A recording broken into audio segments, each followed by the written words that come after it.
મારા પહેલા વ્લોગમાં તમારું સ્વાગત છે। અત્યારે જો આપણે સરસ મજાનો નાસ્તો લેવું કરીને આપણે વાડીએ આવી ગયા છીએ। વરસાદી વાતાવરણ છે એટલે વાડીએ આટો મારવાનો બહુ મજા આવે। જુઓ પાછળ જુઓ તમે, પાછળ દેખાય આપણું ગામ છે। જુઓ આ શીંગું મોટી થઈ ગઈ છે।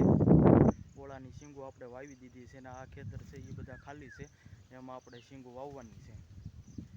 જુઓ અત્યારે વરસાદી વાતાવરણ છે એટલે વાડીએ બહુ મજા આવે, ઘર કરતાં વાડીએ બહુ મજા આવે। એટલે આપણે જુઓ અત્યારમાં વાડીએ આવી ગયા છીએ।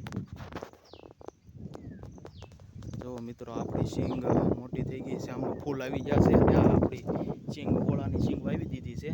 બાકી જુઓ આ બધા ખેતર ખાલી છે, આ ખેતરમાં પણ આપણે શીંગને એવું જ વાવવાનું છે। જુઓ આપણે આ ફુવારા મૂકીને શીંગો મોટી કરી દીધી છે।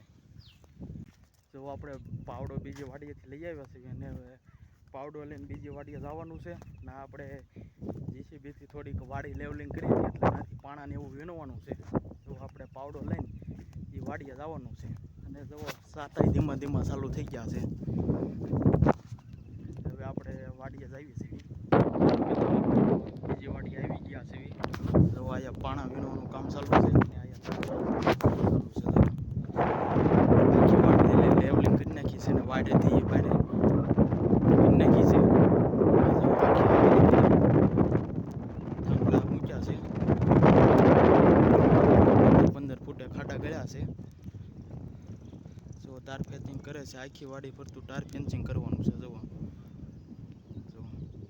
આવી રીતે કંઈક વાડી છે। જુઓ રસ્તો પણ નવો થઈ ગયો છે વરસાદ આવ્યા પહેલાં અને ધીમે ધીમે સાટા ચાલુ થયા છે। હવે જોઈએ હવે આજે કેવો વરસાદ આવે એમ। જુઓ મિત્રો આવી રીતે કંઈક થાંભલા ઊભા કર્યા છે।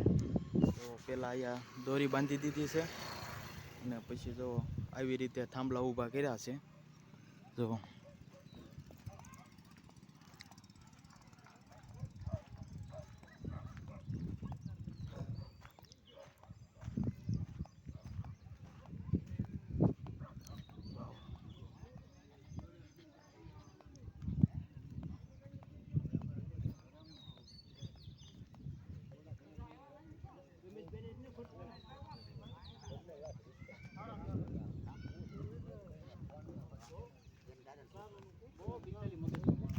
અત્યારે આપણે વાડી આવી ગયા છીએ અને આ વાડીમાં આપણે ફુવારા મૂક્યા હતા એ જુઓ ફુવારા જે છે એના ભૂંગળા લઈને આપણે જુઓ આવી રીતે કંઈક જુગાડ કર્યો છે આવી રીતે, અને આની ઉપર ભૂંગળા મૂકવાના છે કેમ કે ચોમાસામાં તો ભૂંગળાની જરૂર પડવાની નથી એટલે વ્યવસ્થિત રીતે આપણે મૂકી દઈએ।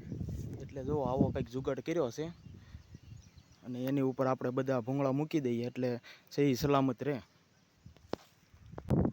જુઓ મિત્રો આપણે આવી રીતે મેળા ઉપર બધા ભૂંગળા ગોઠવી દીધા છે। આવી રીતે આપણે દેશી જુગાડ કર્યો છે। તો આવી રીતે બધા ભૂંગળા એકસાથે ગોઠવી દીધા છે। આખી શીંગમાં હતા અને ફુવારા હતા એ ઓલા પણ હાગના છોડવાની નીચે મૂક્યા છે।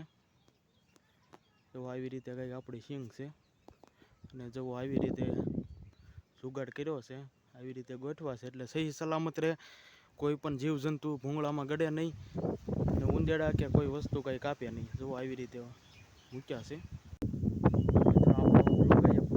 કાલે ફરી મળીશું નવા વ્લોગ સાથે। તો આવા જ વ્લોગ જોવા માટે આપણી આ ચેનલને લાઈક, શેર અને સબસ્ક્રાઈબ કરો। Thank you.